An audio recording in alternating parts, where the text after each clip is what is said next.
To me, good garbage is garbage that you can look your children in the eye and say, I hurt you.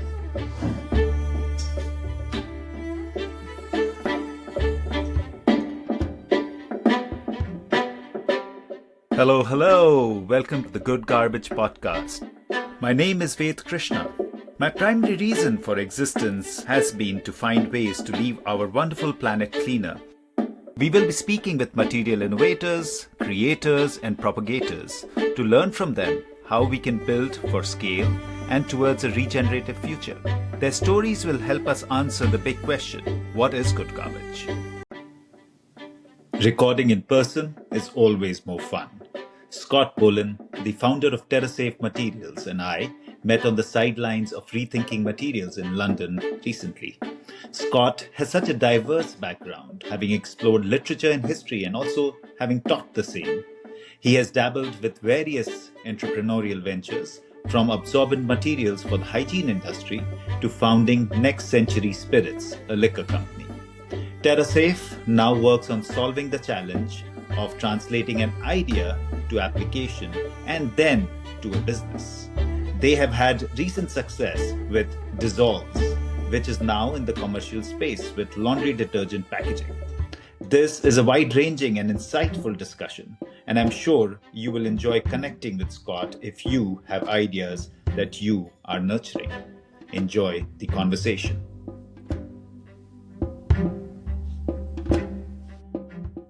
Hello, Scott. So wonderful to have you with us and do this in person. This is going to be a lot more fun. So Scott, of course, is the president of Dissolves and the founding CEO of TerraSafe. So starting with, why are you here, Scott? Why Rethinking Materials? Well, we came here last year and we had a really good experience just kind of getting our toes wet in the industry. The company had only been around for about 6 months. So this time we're coming back, showing the progress. So it's no longer AI imagery, it's actual things. And getting ready to launch our first external funding round. So kind of our coming out party.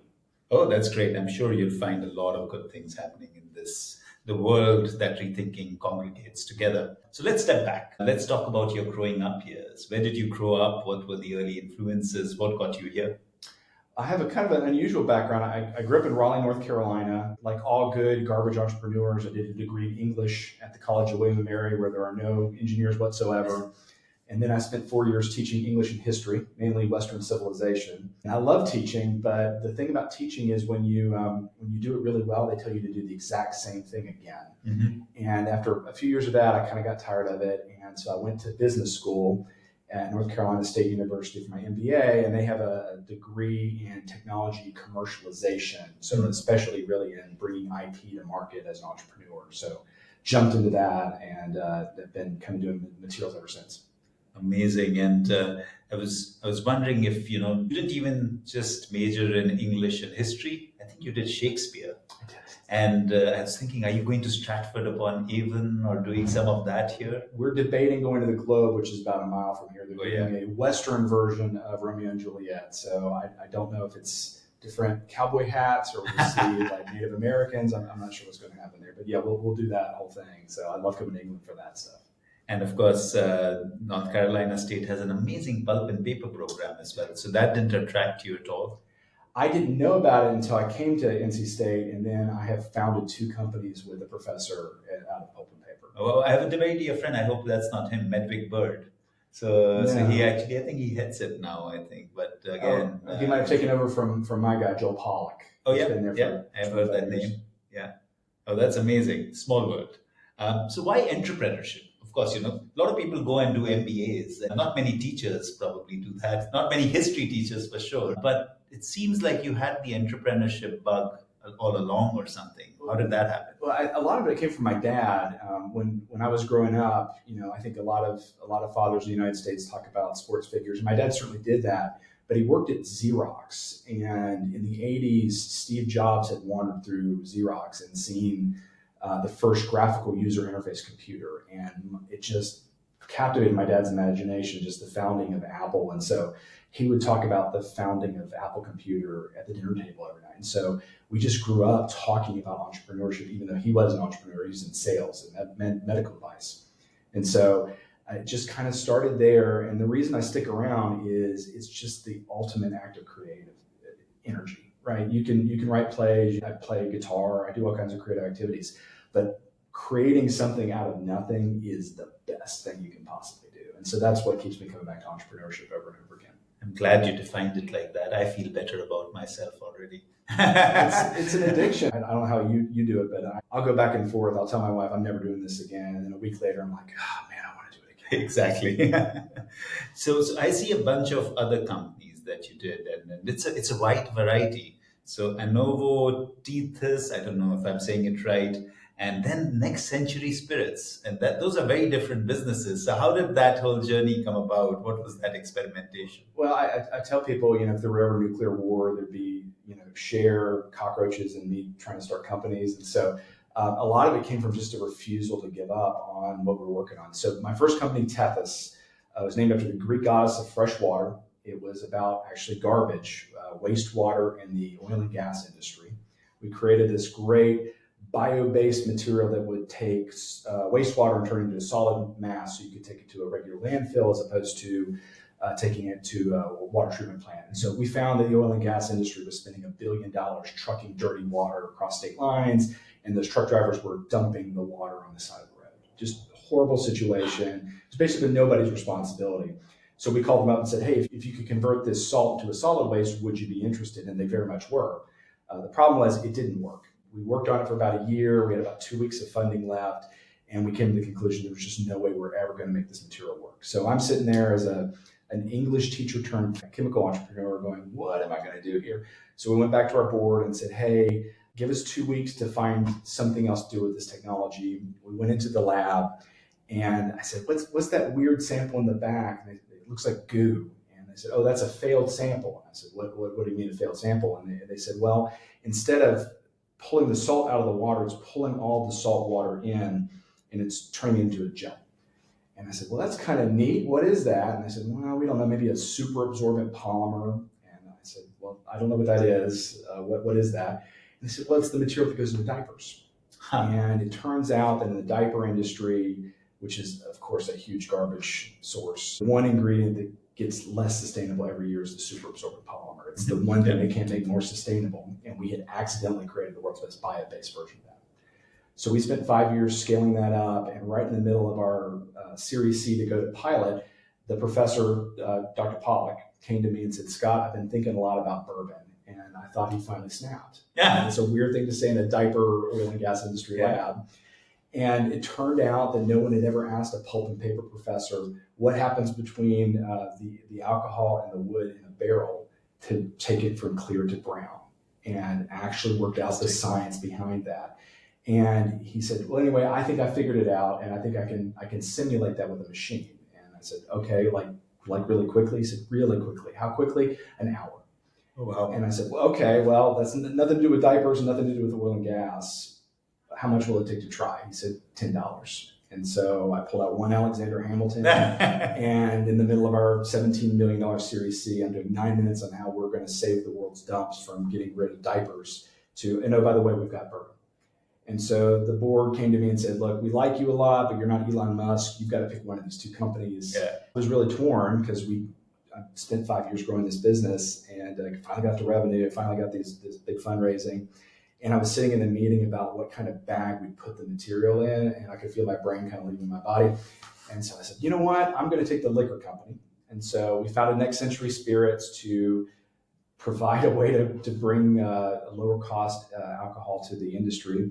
And we found that was a need that was not necessary. It turns out the bourbon industry has $1 billion of barrels aging, but what they can't do is they can't launch new brands. And so after about 4 years, we started launching new brands. We did deals with Greg Norman, the golfer, and the guy from Suits and everything else. And so it became more of a brand owning company. So it really was just me and the inventor, Dr. Pollack, continued to just kind of plug away at ideas and launch things. And so that's how those companies all come. Yeah, I know. I was thinking about a friend's brother who actually grew up being a moonshine guy in West Virginia. Really? And then, of course, we could think, what would come off him?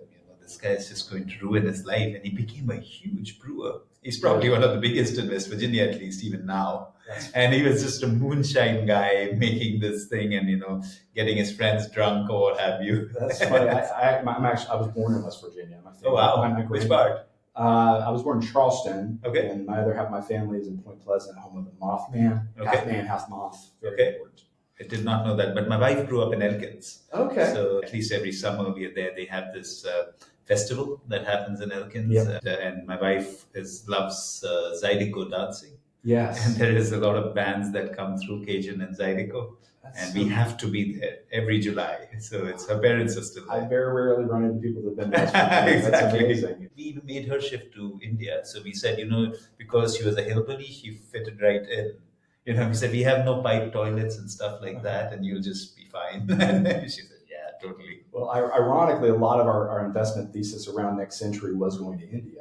Because interesting, and I heard that there was an India Connect. I was for about 4 years the CEO of Next Century Spirits India, where I learned a lot about Indian regulatory. And there's a lot. The Indian government has mastered red tape to a level that I cannot believe. Especially in alcohol. I would get on video once a month, or once a quarter, and read this pre-made script about how I would be compliant with the Maharashtra Stamp Act of 2013, which had to do with how I mailed in our documents, which we never physically mailed anything. I think it's something like 1.8 billion liters of whiskey are consumed in India. It's crazy. It's 4 times the size of the U.S. It's twice the size of the rest of the world. But because of the temperatures, it's very difficult to age whiskey. So we got one of our machines in there. We learned that sending machines over that said made in China was probably not the wisest thing. We learned a lot of valuable lessons in our foray into India.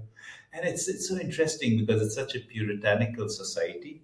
And then you have governments who are relatively, even I would say, religious fanatics. And then they would go ahead and even say that, any sugar mill that is making alcohol, 25% of their alcohol has to be converted to country liquor by law. And it's crazy, right? You're trying to get more country liquor in at cheap rates because you want more tax, right? So it's so interesting, the warp that happens. Working all that out was a nightmare for us from the outside in. That was I can't even imagine. Trying to do it sort of quasi-remotely was a mistake. But no, even if you were there, my brother actually lived in the US for many years, and then with all our pushback, decided to come and set up a couple of businesses in India. Could not do it. Had to shift it to Africa. Really? And loves it there. Yeah, it was way easier.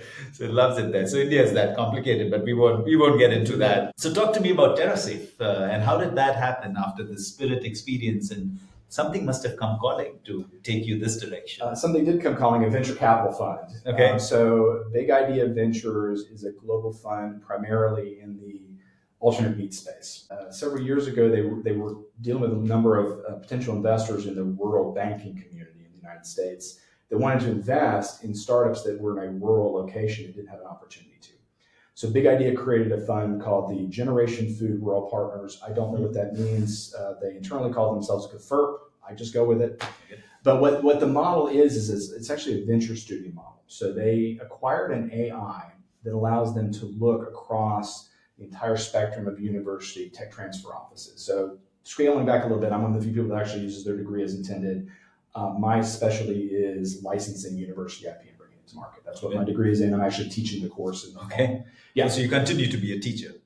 I'm going back into it. I can't get away from it. So I'll be teaching that in the fall. But what is very difficult about that is universities are not really designed to market their technologies. And they're not really set up for the professor to take it all the way to the market. And you, in a packaging company, would know a lot of great innovations that are distantly from the market.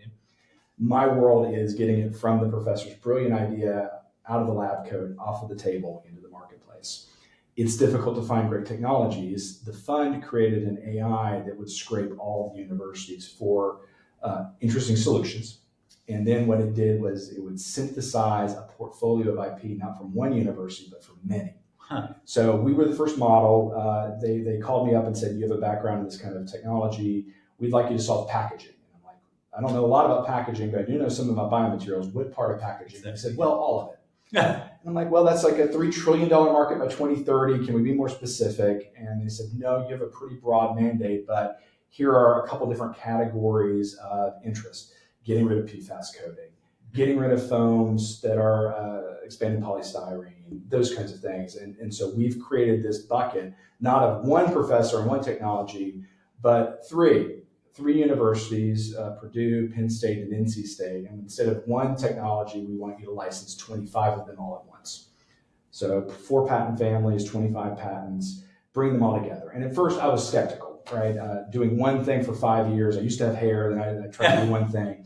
But then I actually came here and I started talking to innovation managers. And what I found is if you're on the corporate side and you're trying to solve sustainable packaging, you've got 2 really bad choices. You can either go to the big guys and the BASFs of the world, and they assure you they will get you the sustainable solution you need in 2 years or whatever the amount of time it is for them to move out of their job, right? And we see corporate sustainability standards not being met year after year after year because no one is incentivized to cannibalize existing CapEx to switch. Or you can come to Rethink Materials and you can talk to startups. But the problem with those startups is they're like my original startup, which is they have one solution, and packaging is a really complex problem. And so you are faced with an unfortunate circumstance where if you'd like to replace a candy wrapper, you probably need to pull 5 different startups together, knowing at least one of them is going to die before you get to market, and the other 2 are insane. To me, that was the inertia discovery, right? Because there's tons of money chasing sustainable packaging. It's a bipartisan global issue. There was a recent study that found that the amount of microplastic in our brain is 50% in the last 8 years. We start every pitch deck with a human that's turned into a fork.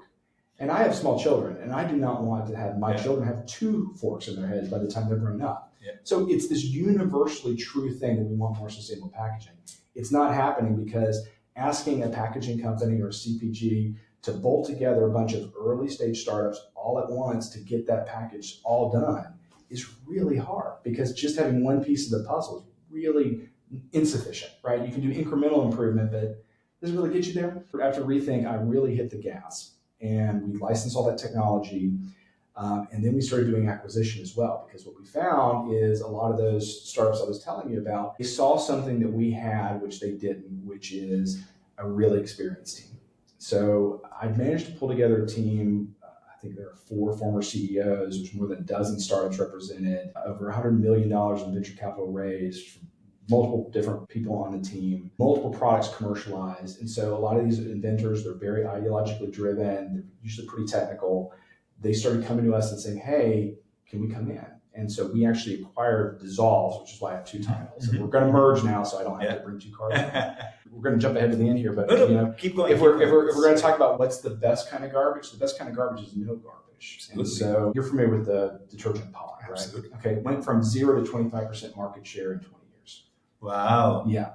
In both detergent and in dish. It's so easy to use, Yeah, it's easy to use. Everybody loves it. I love the story. We found the guy that kind of brought it to market. He said originally the brands didn't want to do it because they were worried the consumer would actually use the right amount of material, which tells you a lot about CPGs. The problem is the coating around it to make the pod is something called polyvinyl alcohol. It's a microplastic contaminant. It's banned here in Europe.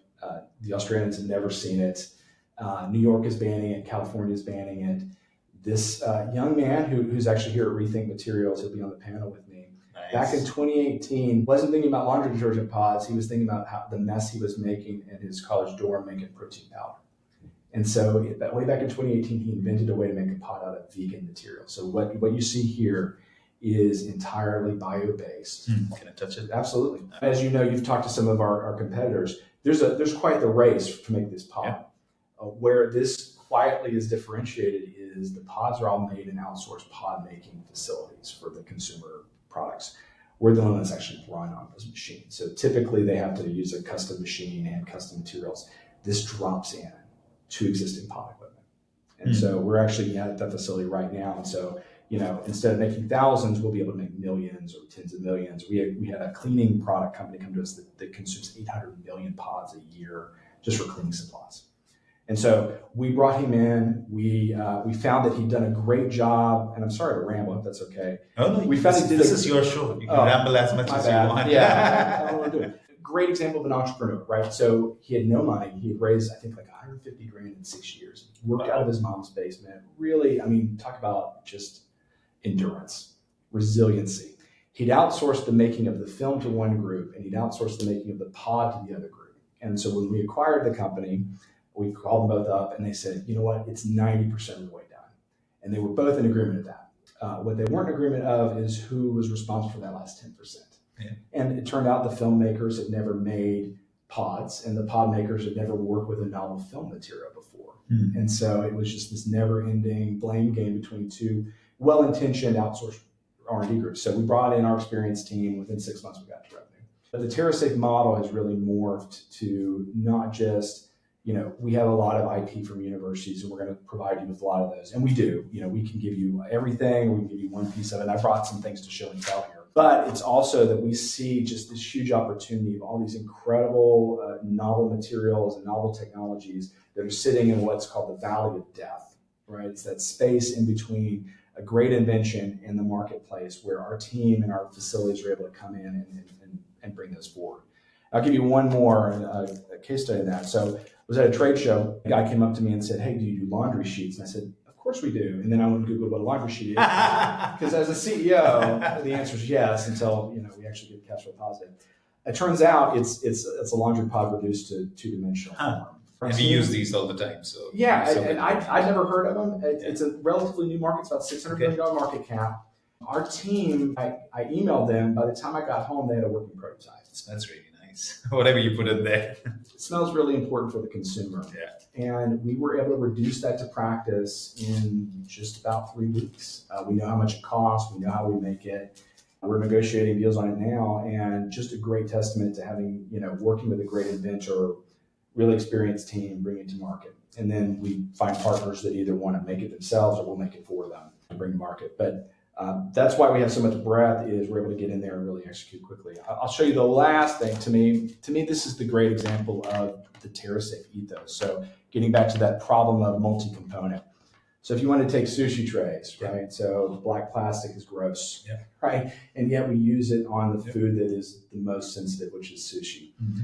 So we have technology that allows us to take it all biomaterial, looks like plastic. This one is completely biomaterial. It's completely biomaterial. It's a cellulose. It's a very sturdy feeling. It's literally like metal. Yes. It's thermoformable, very easy to work with, but it doesn't do you any good unless you have a lid. So we licensed some other technology from another startup, and that one's designed to look more natural. We actually can make them more transparent than that. But if you wanted that more natural feel, and that was a funny thing. The first version of it, we went to some grocery stores that sell sushi, and we said, "Look at this great natural looking thing." No, black. No, we want black. And so now our challenge that our board is the Model T challenge. Any color till it's black. Yes, but then how do you get the benefit of it being a biomaterial? I actually showed this to our investors, and they threw it away. They thought it was the real sushi tray. So what we're working with our design team, and we have designers in-house, is how do you get the benefit of a biomaterial for the consumer without looking too off of what the product really is. And so it's threading that needle. Okay, Scott, you've given me about 10,000 things to unbundle now. So we will unbundle them slowly. Let's start with the pod you first showed. You said something important. I think PVA has been something that's been used for many years. It's quite a prevalent material. But you said it has a challenge of microparticles. What I've been told so far, the PVA, PBOH family fundamentally dissolves in water into nothing. So tell us more. Tell us more about why you say that's a challenge from a materials angle. Well, I think the science has been somewhat inconclusive on it so far. And I know, at least in our go-to-market segments, we're targeting the edibles first. And where the science ends up one way or another, I'm fairly confident the consumer doesn't want to consume polyvinyl alcohol. For detergents and others, I think it's the debate's still out there. I know in Europe it's always been banned. If a alternative comes into existence, everyone will switch, whether or not the microplastics lands one way or the other. It's just not a desirable material to have in contact with your clothing, in contact with your food, your dishes, things like that. So. Yeah. So two of the things that I have been told before, and I don't know if you have any ideas on that. One is it actually affects recyclability. So what I'm told is that when you actually put it in a pulper, say if you're doing a paper plus, which is a lot of the usage, it tends to kind of congregate together. It becomes like lumpy. Yeah. So one was that. And of course, the other challenge, which as humanity we don't talk enough of, is the source, right? It's still, you still have the challenge of the petroleum source and how it comes out. That's right. So I don't know if you can throw more light on the repulpability aspect. We haven't looked at the repulpability. Most of what we've looked at is consumability. If you look at a lot of the competitive landscape, a lot of the competitive videos and ads, you'll see a lot of clump left over in the laundry machine, in the detergent. The laundry sheets actually use a good bit more polyvinyl alcohol, and so that's a very competitive landscape right now. And so look at this gross goo that's left in the container. What we always do is we only use bio-based materials, and so we start. You talked a lot about the source. That's really important to us. For one thing, we have a global mindset, and so recyclability standards. What you'll hear at this conference is there's a lot of debate. It's inconclusive. And so we try to make sure that we give you an option that at least, for single use, bio-based, you could recycle it in some instances, but for most of what we do, it's that single use sort of. And what's the difference between PVA and PVOH? Is that similar family, or do you know? Or it harkens me back to my diaper days where sodium polyacrylate was called a number of different, the super absorbent. I have not heard the delineation between PVH and PVA. I've heard them used interchangeably. Maybe somebody who produces it. We should check with them. Well, there's only one producer, pretty much, in Japan. The PVA things. For the film coating, it's a company called Monosol. Cure. Yep. That's a big company. Sometimes we find that people are trying to disrupt too many things at the same time. What you said was it can fit into the same supply chain. So how important have you found that? And I'm asking this also from a perspective of those listening and getting into the business, because many times it might be a challenge to disrupt multiple things. Or am I imagining that, or do you think it is much better to fit into a supply chain and create a material that just replaces the material and uses the same machinery? Is that something that's important or no? It is. It starts with a discipline of what you choose to look at. So I have what I call my three-legged stool, which is probably the most banal list of standards you can imagine, but we don't bring things to market that we don't know what they cost. They need to be competitive. We don't believe in a massive green premium. We need to know we can make a lot of it, and that kind of goes to your existing supply chain. So either we can find third-party manufacturers immediately that we can scale up with, which is true for pod, it's true for tray, it's true for sheet. And we need to know how well it performs compared to the incumbent. And we believe there's some grace there with sustainable materials. But we need to know those three things. If those three things are true, then we go through a process we call thingification. Did you say that again? Thingification. Thingification. So trust a Shakespearean to come out with an interesting term. Well, Shakespeare, he's known to have invented over 250 words. So just that? I thought it was way more. It could be more than that. No, it's way more. You're right. It's more. It's been a while since I'm told literally, some percentage of English itself. It's like a Shakespearean creation. You're absolutely correct. There's a guy that lives in Raleigh named Elliot Ingalls who does a number of lectures on this if you're more interested. There used to be 11 different words for the word egg on the Thames River, and because of Shakespeare, we have egg. It's something like that. So hopefully one day TerraSafe will get that word out there. And what I'm getting at is, again, getting back to that innovator problem of getting to the market. There are many things that look like they're finished that are not. And so what we do when we look at technology is we bring in a designer that has experience in industrial design. We bring in our COO who has scaled up factories, and our CTO and our business office. We all look at it at one time and we come up with a business case for it. And so we're able to pretty rapidly work through ideas. So there is a very common, mantra that you need to focus, right? That's what every VC says. The problem with platform technologies is you will look back and regret the choices that you made. And I know this from experience of, I picked diaper, I should have picked feminine hygiene. It was a smaller market. And by the time I had gone through that entire exercise, I was wrong. If I'd worked in parallel, I would have, we'd all be using Tethys in our diapers because we would have found a beachhead. You have to be disciplined about it. And when I'm talking about thingification, I mean, we rapidly scale it up. We rapidly look at our techno-economic assessment all at one time. What I don't really like as a materials entrepreneur is those long, painful moments you can't get around of a 3-week humidity test or those kinds of things where my brilliant, incredibly talented scientists are playing dominoes in the back because they can't do anything. So at least in my scale, which is pretty small, there's an opportunity to run things in parallel if you keep it pretty close And then we don't compromise. So if we are only using biomaterials, we want to use prevalent ones like starches, wood flour, ag waste, some alginate, things like that, but things that are very common and prevalent. I'm not a big believer in starting off on a novel new material. I think those are really difficult to scale up. And so we want to make sure that if I go to a large packaging partner, they're not going to be wondering, am I going to have a supply chain crunch later because I can't get enough of magic ingredient number 5. So we try to keep it pretty plain Jane vanilla on that end. But navigating that is really challenging. And so we have a process we go through that's pretty rigorous early on of, okay, does this fit in what we're doing?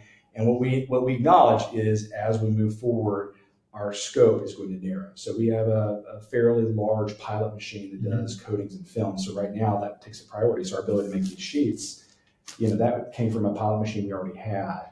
That would probably dictate future decisions because we have this great experience. So right now the world's our oyster, but that gets smaller as we make more decisions. I think that's a smart way to do it, elimination instead of right in the beginning, right off the bat, choosing one thing. That's so you keep eliminating. In fact, I was having lunch with another friend who's been doing novel pulping technologies, and she was asking me, how am I looking at alternative materials than what we use? And I said, the first and foremost thing is 100,000 tons available. Yeah. So that's stage one. It's not even, and within a certain periphery, a certain radius. And only then do we even look at it. That's right. We won't even look at it if it's not easily available, because below that, we can't make a change. So I'm glad that you mentioned that. We would like to take a minute to thank our sponsors. Good Garbage is sponsored by Paka, a family of brands that produces compostable packaging and works to implement regenerative solutions. Paka's new project is to bring compostable food serviceware and food carry products to the North American marketplace. Learn more at paka.com. Now back to the conversation. Staying with the thought of conversion or supply chain again, the other thing we find is very challenging, and I don't know if you've run against it yet, but the other thing that's very challenging is even if you use the same kind of machinery and structures, there's always a lot of adjustments that's needed. And the tollers are typically resistant to that because they don't want to adjust their heat. They've been used to a certain polymer. They don't want to change their cycle. And of course, it affects the costs immensely. And typically in the beginning, it won't be better than the current substrate because the current substrate has been optimized for 50 years, right? So do you already come across that? You put your finger on the reason why we have so many different things that we work on, because going back to my original company, Tethys, the diaper technology worked. The issue was exactly what you're talking about. You had a highly disintegrated supply chain with multiple owners of the process, none of whom were highly incentivized to change, right? And so part of why we do what we do is I don't believe it's knowable that we will have the solution to go to the right person at the right time. But if I have multiple solutions and I have the ability to go all the way end to the end consumer, I can create that kind of market pull. So for instance, I am going directly to sushi makers with this solution because I found outsourced toll manufacturers that would work for me to do that. Would I prefer to partner with someone that already has scale? Absolutely. But what I found is the best thing to move forward a large company is the sense of inevitability. And so if it's going to happen anyway, and you're going to look foolish because you had the opportunity to be a part of it, but I've eliminated everything else for you, then you're more likely to do it as opposed to this entrepreneur has a crazy dream and I'm going to take on a lot of risk.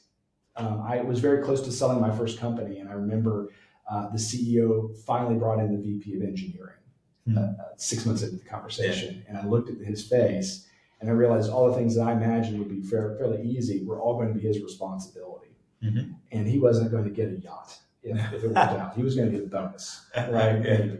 Yeah. So my objective whenever I'm talking to an end customer of any type, be it a packager, a co-packer, or a CPG, is that I want to eliminate all imagination I can possibly to do that. That to me is the best way to do it. The second is having such a wide breadth of solutions that I have just a high volume of reps. So, right now, PFAS alternative coatings are really, really interesting. There's a lot of health concerns about that. We have those, but I don't necessarily know that if I go to Rethink Materials, I'm going to have a 100% hit rate on that. I know that I can talk to anybody here in the packaging supply chain, up or down, and I can have a conversation with them because I have something for them. Yeah. And so just the volume of There's a reps. good starting place, at least, to kind of have a And conversation. my marginal cost to do that is so low. I mean, I have 20 people and I'm able to have coherent conversations with 20 people because strong team, wide breadth of solutions, clear path to commercialization.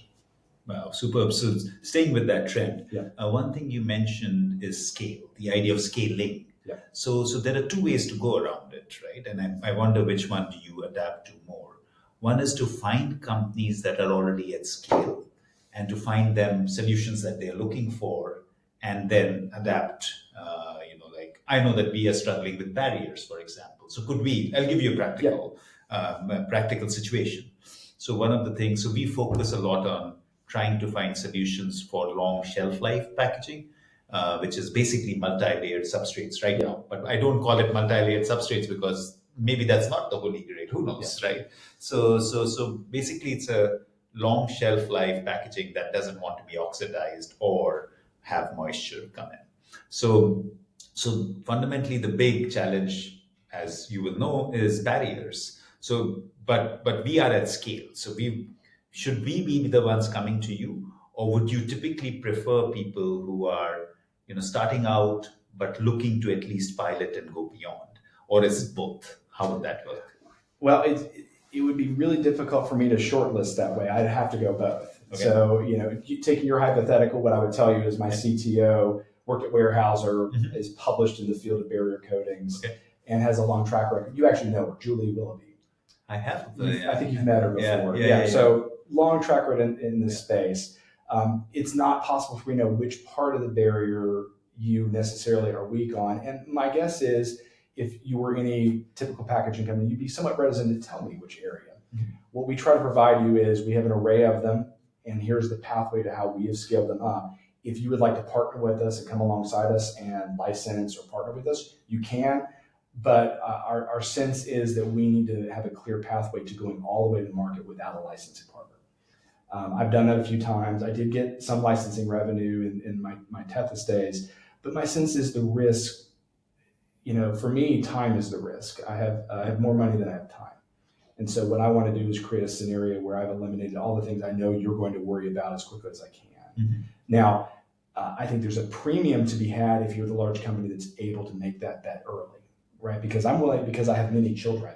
Yeah. I'm happy to license something very early on because I have a long pipeline of other things I can work on, and I'm looking for my model. And so if there's something in my portfolio that is attractive to you that you can take on, that we can come to a deal term, it's not an existential exit scenario as opposed to most startups that you'd be dealing with where I'm a coding company. Yeah. I've got to believe that you're going to create all the value that I'm ever going to see from this technology. There's a little bit more play in what we do. And so that means we're acting as if we're going to scale up, but we're also actively talking to anybody we think could partner with us because we have so many different things we work on. Hmm. And does Raleigh give you a benefit in having better people in terms of because of the NCSU situation, and there's a plethora of different kind of thinking people? Is that a situation? I'm probably going to be a lifelong Raleigh entrepreneur, and you touch on one of the two reasons why. One is the immense university capital there. So NC State has every type of, I think they have 7 different chemical engineering departments. Just a host of different ones, materials. I don't know if you know Carbon 3D out in Silicon Valley. That was an NC State professor. We also have UNC, our rival down the street. Chapel Hill has the highest number of PhDs per capita in the world. Wow. So there's an immense amount of intellectual capital. That's one piece of it. The second piece is Raleigh is a place where people retire. And so I've had a wealth of executives and leaders work with me that had a full, vibrant career in their space that want one last adventure with the kids. And so my first CTO at Tethys was a PhD at MIT, was CEO of a publicly traded company, was looking for one more thing to do. And I managed to hold on for 5 years before he had too many grandkids. So I love the fact that the network is there. What's not there so much is capital. I wish there was more, but the people, both in terms of technical talent and just experience, they all kind of come to Raleigh, which is great. And is there also an ecosystem of creation and scaling? Because you need both, right? You can create a good idea, but then you need the tollers and you need the creators, the people who will do that. Is that present as well? It's mixed. There's in Charlotte, about 2 hours away, there's the Polymer Center of Excellence. We're able to scale up a lot of our thermoform materials. You're familiar with the group. So we do a lot there.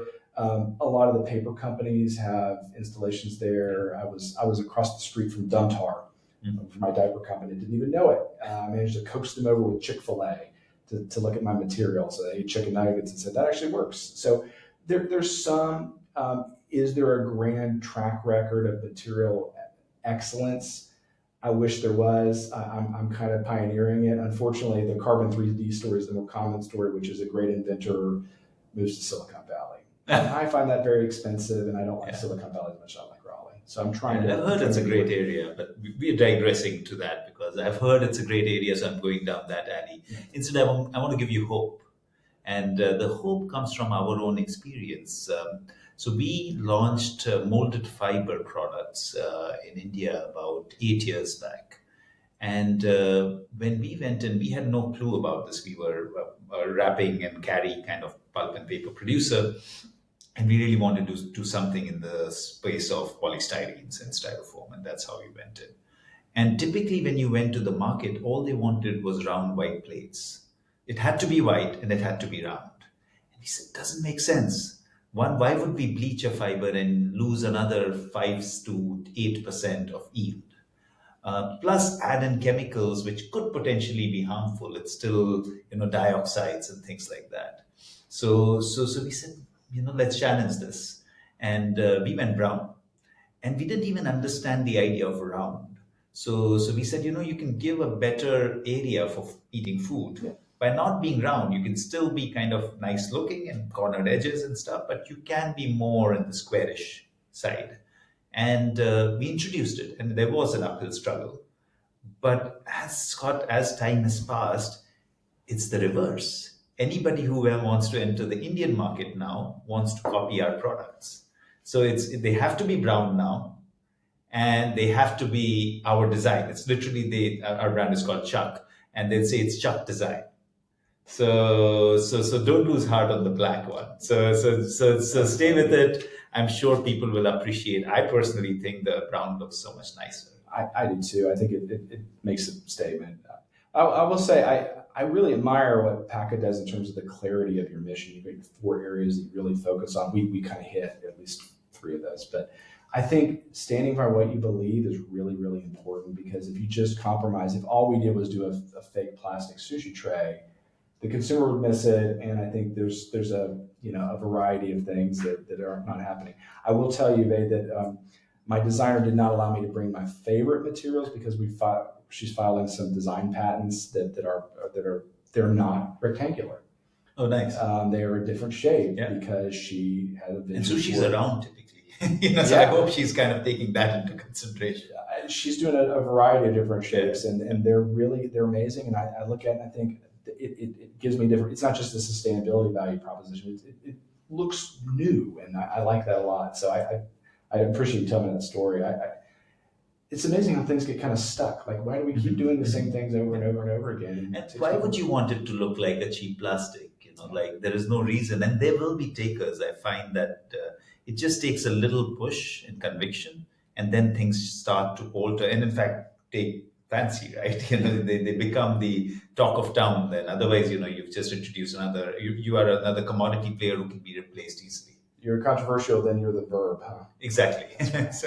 so looking at the raw materials, especially because the dissolved product is in the market and it's already commercialized, how difficult or easy have you found the supply chain on the raw material side? Has that been pretty standard? You mentioned earlier that you only look at established raw materials. So in terms of building that, has that been easy? And I read somewhere on your website, it's more seaweed, alginates kind of based.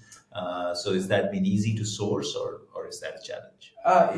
It's been fairly easy with the caveat of the global turmoil that we're in. Yeah. Some of our materials are not as strong with U.S. sources, so it's a very strong interest for us. In fact, we have a number of our competitors that are European based that have contacted us about co-locating because of that, tariffs and just the uncertainty in the market. In general, we try very hard to make sure that what we're using is really truly commodity.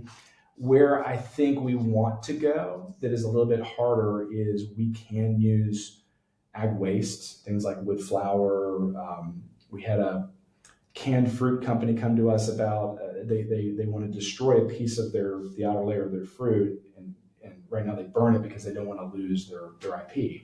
We can turn it into structures for them, that kind of thing. That's a difficult supply chain to set up. Yeah. And so, I want that same 100K tons that you do if we're going to do that. And then while we do focus on commodity, there are really fascinating novel materials out there that we are interested in potentially scaling up as a 2.0 kind of play. So we have IP from Purdue that involves nanocellulose, for example. I'm not going to lead with that until I know I can make a lot of it. Yeah. And I mean, we need to be able to make a lot of it. So part of why we're here in Europe is we know there are early stage technologists that perhaps could use our services to scale up. They're using it for something else. And so we'll look at those novel materials if we can look you in the eye and say we know exactly how it's going to be made. Yeah. Right now, it's the commodity. I want to talk to the Cargills and the ADMs of the world and the biggest of the big and the most basic of the basic on everything we're working on. That's. I think that's a good direction to go in. The other statement I read was, when you look at your materials, it's low cost, naturally derived starch and celluloses. So, and I wanted to focus on the low cost side, because that again becomes a challenge, because there is a certain belief when we look at renewable and regenerative materials that people start with this idea it's going to perform poorer and cost more. How do you look at that, and how do you look at that statement itself? I think that's generally true. Unfortunately, and this kind of gets back to what you were talking about in terms of what the consumer wants or what the supplier thinks the consumer wants. And I think the old classic saw that Steve Jobs talked about, which is that the consumer doesn't know what they want. Here's how I think about it. I think cost is more important than performance. I think performance can be over-engineered. And I learned that in the diaper industry, where I found that the test for how well it held onto urine would work in a spaceship. They were using immense centrifugal force in a clothes dryer that simply no human baby would ever experience to cause the material to break down. So, sufficiency is what I'm targeting. Is it sufficient for the task at hand? And so, everybody thinks they want something like plastic until they want it to not be like plastic. I had a car company call us up and they wanted a wrap that would last for 2 years perfectly just like plastic, and then with the drop of a hat instantly disappear, never to be seen again. And that's not a realistic objective. And so I was like, you're going to spend years on this. Where can we compromise? And the answer was, we don't know, because we're just afraid. And so what I try to push our team towards is, let's make sure we stay within range of cost and performance. It can't fail. You can't get the consumer to change behavior, but I think it's possible there are intermediaries that have over-engineered it. Because if you look at how disintegrated this supply chain is for most of these things, there's an engineer at every one of these companies whose job is to make sure that doesn't fail. And so some of that is an ongoing conversation. Now, do our materials hold up? They absolutely do. This works just as well as the synthetic. And so, knock on wood. I just know that in general, biomaterials, they're designed to break down. If something is biodegradable, it will break down. And so we have to work with the end user on that. If you're switching to a biodegradable alternative, just know it's not going to last on the shelf for 100 years. By the way, that's a good thing, because that means it's not going to be in the dump for 100 years or 1,000 years. Yeah, and you mentioned a fascinating thing, which was basically that you want to focus more on the cost side and then the performance. And that's really important, because we end up in so many conversations where the stumbling block becomes that initial price, right? So if we can take that, in fact, I was talking to one of the biggest food delivery chains in India, and the CEO and me again hit it off, and we had a lot of open conversations. He said, okay, let's work together on taking price off the table. And then what we can do is, in our app, we can give the discounts to the restaurants. We can put in some money. We can, provide the customer with a certain kind of sustainability rating and further kind of price issues. And I thought it was so wise. How do we take off the price discussion totally off the table? But the other challenge we face is that the user, the customer, is so used to certain parameters. And you're right, it's mostly over engineered. And we see that all the time. But the spec sheet we will get is, come to us when you need this. So how does one get them to get into a conversation and say that let us do a trial? But the trials are like 6 months, right? So you have to get funded for that long to survive. Yeah. So how does that work? Well, for me, and this may not work for a company of your size, but we lead with the health issue a lot, which is, okay, that's how you currently price and perform things, but you're also exposing your customers to more microplastics in their brain. And so we try to pick battles where there's clear blue sky of, you may have to compromise, but you're not going to be poisoning the end user with the things that the choices that you're making. Does that work? It does. To the purchase manager? There is a lot of fear in the market right now. PFAS is a major concern. Microplastics are a big concern. I think you can see a total political shift here in the United States with Robert F. Kennedy Jr. He was recently at a packaging company actually giving a speech. And he's against all these chemicals for sure. Absolutely. And so there's a vague sense of dis-ease, not disease. And so if we're providing an alternative that is within the realm of cost and performance that alleviates that concern from you, you'll find us piloting. Will that work forever? No, but I think it's really necessary, because I do think, the more I read about black plastic, the more I'm outraged as a U.S. citizen that we've allowed that to happen for this many decades, that there's vestigial chemicals from the 1960s still being recycled into our food contact materials is an outrage. And so we talk about that a good bit when we open our conversations, which is we're going to remove that from you. And the cost is you're going to have to take a little bit of time with us to scale up, but we're going to be realistic about our costs and our performance with you, so you know what you're going to get. So what we see with customers, actually cost is a misnomer. It's the value creation, right? Yeah. So do you have examples of that where you would have sat in front of a customer and they talked about your product being more costly, but you could have created more value apart from the bit of the plastics, microplastics being there. Let's take sustainability and health out. Yeah. And if you look at it purely from a product standpoint, have you had the chance to be able to explain to the customer that, hey, our product creates more value for you in this way? Has that been something that you've come across already? Well, you've taken my two strongest arguments off the table. It's a little bit difficult for me to do that. I think the closest to what you're describing is the pod. Okay. So the pod opens up edible avenues. So whether or not you can eat PBOH is debatable. You probably shouldn't. People don't want to. We open that up. We open up new product categories to CPGs that are already in that edible space or nearabouts. So that's a great example. There's some premiumization. So you're in the molded fiber space, being able to etch and mold or create imprints using thermoform. We have more of a plastic type feel. So there's a premiumization. Is that the number one thing that people talk to us about? No, we want to. We have designers. I have a bunch of ex-Nike people working for me now. They tell me art is important. Yeah, which is new for me. I really love it. My CTO came out of Nike. Nice. Yeah, and so she brought some people with her, and they're great. So, adding those design elements with our material is a premiumization thing that we can discuss. It ends up probably being third or fourth behind the health and sustainability. And the brand, definitely. A brand promise is definitely an interesting aspect. One of our chair of the board, and he was telling me the story where they were trying to create a new board for soap boxes. And basically, it was going to cost double of what the current market price was for the product. And he didn't talk to the purchase guys. He went and talked to the marketing guys. And what he did was he printed their soap, it was Dove, and he put it on the shelf. And he said, which one will you buy? Yeah. And ultimately, the packaging cost is 5 or 6% of the total.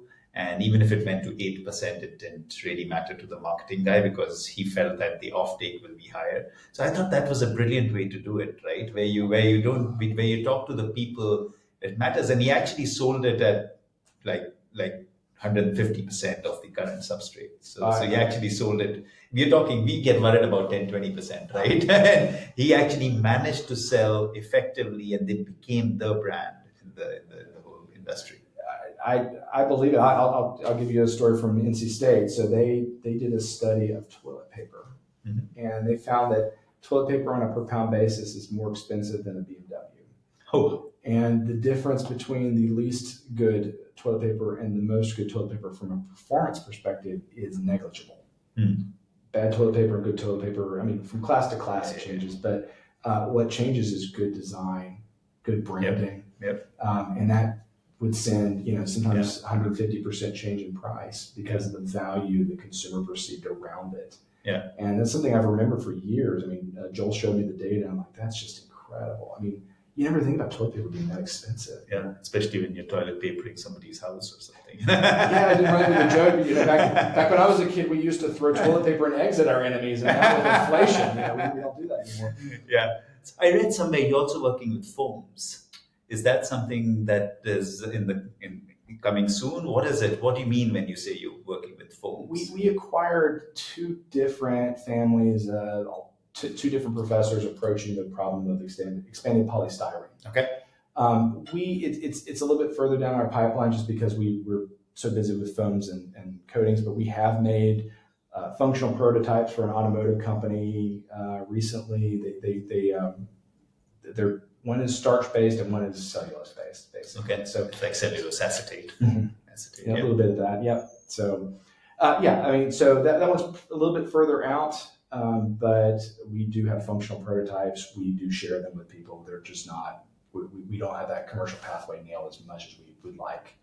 And that's why I mentioned that is I think it's an area that needs to be worked on. There is a lot of functional properties in foams and styrenes that can be replicated in substances. Nature has a lot of foam as well. I think of the pomelo fruit, right? And there's such a beautiful structure of air pockets, and it can fall from 10 meters and nothing happens. And so I just think that, there is so much of protective packaging built in. So it'll be interesting to have some company work on it. I think that is a good example of where you do need a partner just because of the huge scale, volume. EPS scale is so high that there's no credible bio-based foam maker can come to you and say, we're cost competitive without bringing scale into the story, right? We will have to scale up. And so that one, you really do need a great partner to say, okay, I get it. If this was the machine of the sufficient size, the economics would be there. And so, let me look at the cost of materials and extrapolate out. If you have someone with that kind of vision, we have something like that. But you do have to have the vision because that is just an incredible volume, material, and it's at the end of its innovation cycle. There's been very little innovation in EPS, and there is people doing great work. We had John Fels from Cruise Foam on it and on our show, and it's incredible what those guys are doing. And it's a blend of stuff, but chitin oriented, and then they've. We have a similar patent. We have one of his enabling patents from NC State I acquired. It was actually the first Tethys patent. It was a chitinous starch foam. So I've been in that area forever. I think the other thing we do is somewhat unique. Is some of those foams have barrier properties innate to them, but because we have barrier technology as well, you can add that. Yeah, that's where we sit. And so it may even be that one day we talk to Cruise Foam about, hey, we have these foam enabling technologies that are compatible, that are bio-based. And so we try to have that selling pickaxes to miners mentality on some of that if it's not immediate for us. So we have them. They're a little bit further out. I think it's I agree with you, such a huge opportunity. We've had, like I mentioned, car companies call us, and we don't have a lot of foam on the website. And they're all, and I get it. It's not something you want to be associated with. Yeah. Okay, I want to switch to funding because obviously you're taking these bunch of startups and trying to scale them. And of course, you need to keep TerraSafe going and all of that. How do you look at it? Do you try and get funding for each of these startups as you go along, or you get it into a central kind of engine and that kind of disperses? What is the structure and what is the kind of funders you look for? Well, this is actually our first time raising outside money, if you can believe that. So the venture fund cumulatively has put in about $10 million into Dissolves and TerraSafe. Okay. That we merged together. So in terms of what I'm thinking about, ideally, I'd like to raise our next large amount of funding on the back of being either cash flow positive or pretty close to it. Mm-hmm. So I'm doing a bridge round now to get there. Okay. So between laundry sheets and laundry pods, I have a pathway to get there this year. So it'll be a fairly small round. It's probably on a convertible note structure of, hey, we don't know where it's going to land. To get to your question, it really gets at who is investing, right? And so could you do the spin out model? Absolutely. At my liquor company, we ended up spinning out brands and raising outside funding into them. Could be that we do that. It could be that we keep it all in one shop and raise as one unified number. At this point, I think that's a big negotiation with the investors that I haven't had yet. Yeah. I would prefer to keep it all in one. It's very difficult to do cap table management unless you're just totally exiting it, see you later. And I think that's possible once you get it to commercialization. I think our team is really great at getting you a working, recurring property that you can consume. After that, it may make sense to spin that out and bring in the real MBAs as opposed to the fake ones like me. So it's a debate I have with my CFO a lot. I hate the lack of clarity when I'm fundraising, but that is where it is. Are we a venture studio? Are we an incubator? Are we a roll-up play? And those are all different types of investors we're all talking to right now. I love the idea of having strategic investors in this particular case because just the scale. Like if I know, partner A can take my tray coverage to market, and I kind of know that's taken care of, and they've invested in us, and they're incentivized to do that. I think that's a great model too. So we'll see. Right now, I'm just trying to get us to that break-even number on a fairly small round, and then do a larger one and keep kind of rolling what we're doing. That seems rather clear. It's a convertible instrument, and and this is how we'll go about it, and hopefully keep it central, and then allocate as the technologies emerge. And I think what's been really neat about this one is it's really it's set up to endure. The team wants to work with each other, and I've built many teams now, and this team wants to keep doing this thing over and over and over again. So if I can structure it in such a way that they're incentivized to keep playing the game, then it could be around for a long, long time, and maybe it spin things out, maybe it doesn't. And so I need investors that catch that vision. So I try to bring them to the facility in Raleigh as quickly as I can. I'm like, you need to meet this team. They're incredible. I'm just here to make sure that the lights stay on. Yeah. And so if I can find visionaries that want to come in on that, I think we've got a great play. There's a plain Jane vanilla, we're a material startup, Series A kind of model we could do, and that's fine too. But fortunately, I have investors that are really they're into this. In fact, they've asked us to do a panel tomorrow where we're talking about this kind of crazy model. Now, they've been a little bit more focused with startups after mine. We were the guinea pig, but so far they've been very supportive of like, try the spin out, try the roll up, try all those things and see what happens. Yeah, it's amazing to get people like that who get it, who want to enable more ideas to come out. Like when you said in the beginning, like you wanted them to be clear, and they were like, nope, just go and try.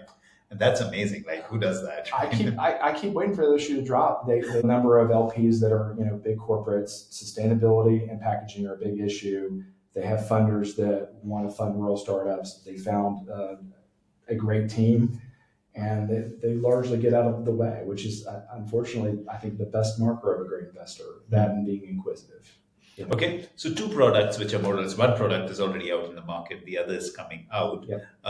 How do you see customer adoption and marketing side of it? Is that something that is, the word gets out there and you get customers lining on your door, or is it a little more tough than that? And how do you make them change into, okay, guys, get out of PVA, get into this. Sure, there is benefits, and hopefully the cost challenge is not that high. So how do you market, and how do you get early adopters? Well, we're fortunate on these to be in kind of an unmet need space for quite a while. So when we acquired Dissolves, the founder we found had built a pipeline of over 250 engaged companies. Wow. Some is the biggest in the world to mom and pops. Applications that would blow your mind. My favorite being tie-dye t-shirts and a rectally administered horse medication. which I will not be there for that demo. I'm going to skip that one. And so what Jared, who is our chief product officer, now I think about half of his day is just apologizing to customers that haven't gotten their stuff yet. So the way we did our marketing strategy is we knew there was going to be some bumps and scale up. We knew that we needed to prove that we had something real. So we launched something we call the early adopter model. And what we did was we went to some of the most promising early, the most engaged early customers and said, look, let's go through a program together where you give us a little bit of money and we will get you the first dibs of the prototypes. And within 48 hours, we were 5 for 5. Wow. And so not a huge amount of money. And all 5 of those have converted to the next, compatibility testing, those kinds of things. So they've all come back to these are different products or they're all same product, different pods using different applications. Coffees and proteins and all kinds of. You could have instant coffee pods as well, like instead of the emphasis, as you said, coffee. See, that to me is the mark of it. When you were talking about platform materials, what I want to have happen is when the cameras go off and you close the screen down, you're going to think of 20 other things that you're doing with it, and that's how I know we've got something real. And that's my favorite part is, have you thought about this? Have you thought about that? That's where you know it. We actually did make a coffee and creamer pod on Friday. Wow. Yeah. And imagine how easy it would be for airlines and stuff like that. Well, I guess they're doing the brewing, but otherwise they could just give you 2 of those and say, just put it in a cup and shake it up. It was that one that inspired us, and the other one, and I'm going to just ruin all good things for you. Hotel coffee machines are never cleaned. They're disgusting. Interesting. And so even the Keurig. Actually, I know that. You know why? Because I never drink coffee and I drink hot water. So each time I just put water in and I'm going to heat it up and I see that it's coming out all brown. I'm like, okay, I'll have to do a few rounds before I take water. Yeah, we're all world travelers, and we're like, you know what? I don't want to do that anymore. So I'm just going to bring my instant pot of coffee and creamer. It dissolves in about 19, 20 seconds in hot water. Yeah, it's real fast. Completely dissolves. So that's what we did with our early adopter model. The sheets were a little bit different. We have a limited capacity. We have about 25 million sheets we can sell this year, which is not a small number. But so we've gone to some of our early customers and said, you want exclusivity? It's very easy. You just buy 25 million sheets. And so after that, scaling up will take a more rigorous marketing program. I'd like to build that out in the context of an A round. So I'm trying to have everybody sort of pitch in as their side job on the marketing for now, just to meet that unmet need. I think things like the trays and the substrates, that's going to take a little bit more work. And then there's the question, I know we keep branching off, the question of, do you sell the finished tray or do you sell the pellet that's extrudable or 3D printable or injection moldable? Because we actually do that. We have a whole array of them. They work really well. So do you just sell those? And that's a totally different marketing, totally different approach. So we're exploring those. So right now it's really just sort of word of mouth of, hey, you called up Jared back in 2019 and it's finally come due. Are you interested? And that's been going pretty well. Yeah, and I think what I've found, at least with companies, depends on the direction you want to head in terms of your pellet versus the blown structure. And then lots of people want to do scale. Like, I know NatureWorks, for example. Yeah. NatureWorks wants to do multiple of 100,000 kind of an idea. And they know they cannot do materials then. So they do pellets, but they display a lot of materials, right? Every time you'll go to a NatureWorks stall in any exhibition, you'll find that there is multiple displays of products that can be made from those pellets. So, and of course, and then there are people who want to do the finished products. They love design and they want to play with compounding and all of that. So so that'll depend on the direction we take. One thing I did want to ask you on the product, when I see your sheets, they're way thicker than the ones that are in the market. The ones in the market are more paper-like. Is there a reason for that, or is this prototype and then it'll get the laundry sheet? The laundry sheet, yes. We have some control over these. Are pretty early in. Okay. It's the thickness is something we've debated. How important to the consumer is flexibility and that kind of thing. That it may not be. Yeah. And then there's a question of the ingredients you put in there. We have some more control over things like what enzymes can survive the process if we have more thickness. So there's some variability there. Is it a weakness? We don't think so. There are some other kind of quasi-bio-based ones that are stranded. I guess weight won't be a challenge anyway, so it's not like you're shipping a lot of material. There's very little air. I don't know if you've seen the package these things. Oh, you use them? Yes, they're great for e-com kind of applications. Yeah. We've even mocked up some novel delivery type mechanisms, because we have a designer. Yeah. She's reinvented the box, and she's great. I'm like, did we need to reinvent the box? She said yes. So I trust her. It's nice to have people like she's that. She's brilliant. Yeah, she does great work. But and so, of course, people are coming out with similar products, and we've seen edible,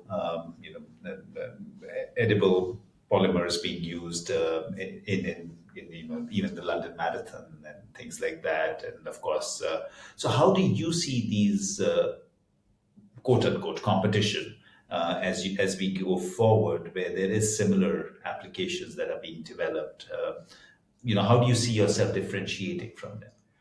The biggest differentiator that we have identified is really that question of scale.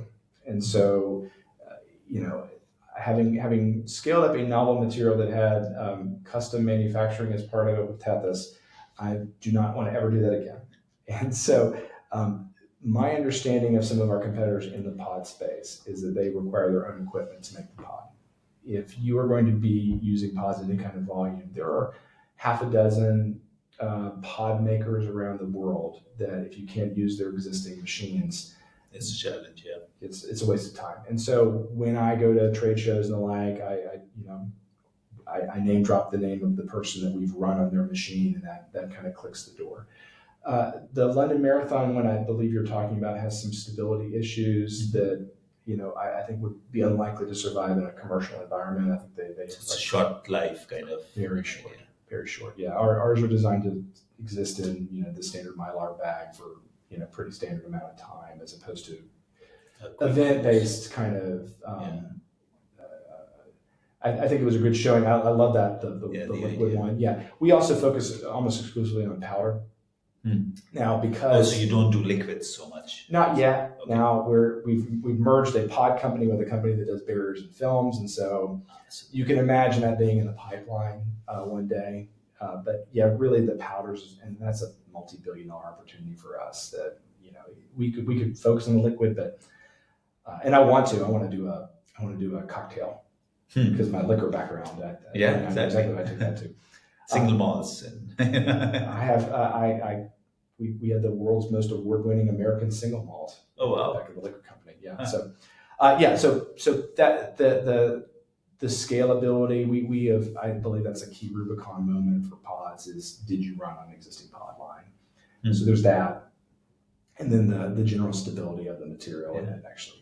You're so right about the brain going, oh, you could use it for this. Oh, you could use it for this. My brain is already going, there are so many applications that could be kind of edible, pop it in, and like you have. I was on the acquisition side, and we had to hang up the phone because guys, I don't want to buy ideas. The price is going to go up if you keep imagining new ideas, and so it really does captivate the imagination. In fact, LinkedIn, I love this list. It was the 10 key innovations for 2025, and edible films was one of them. AI was the other. So, wow. Yeah, there's AI, and then there's, edible films that are way down there. I'm on the list, though. We're on the list. So.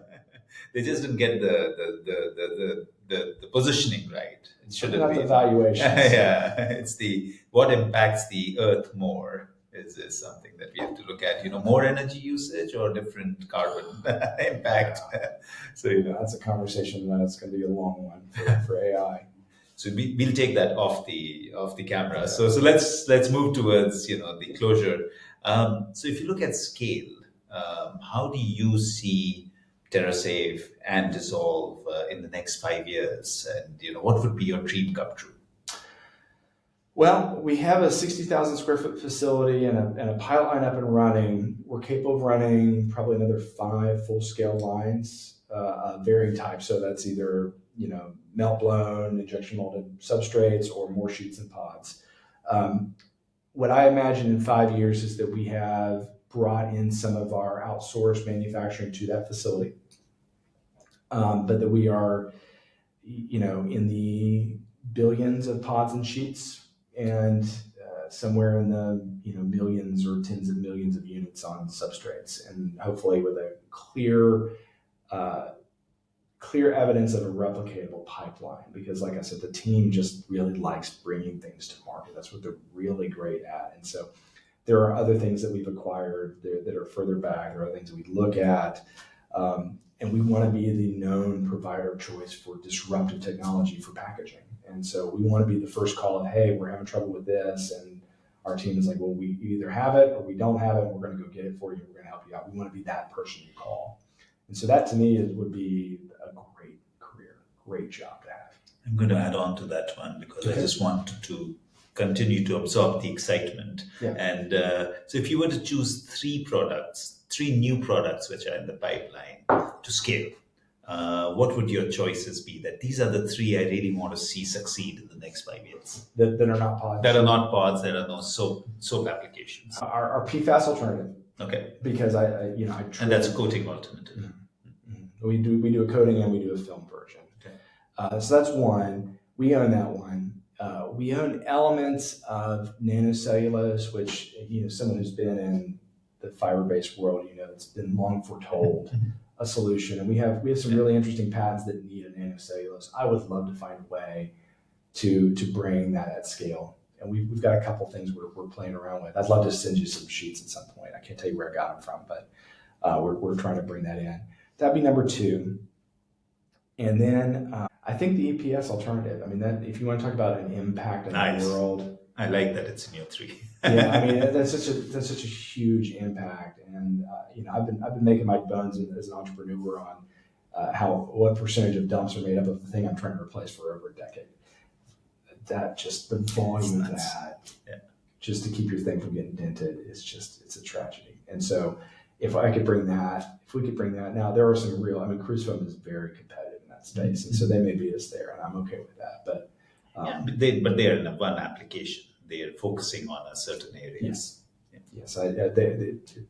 They're neighbors to us, as it turns out. I found out. So, I think those would be the three.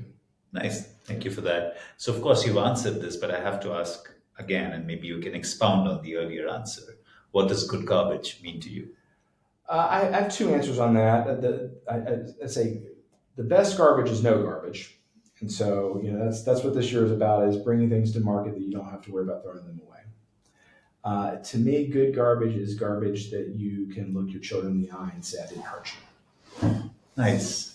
Love it. Succinctly put, as we would expect a poet to. So thank you so much, Scott. This has been such a delightful conversation. Thank you for the work you're doing. And of course, thank you so much for doing this in person. So much more fun. Thank you for having me. This was a blast.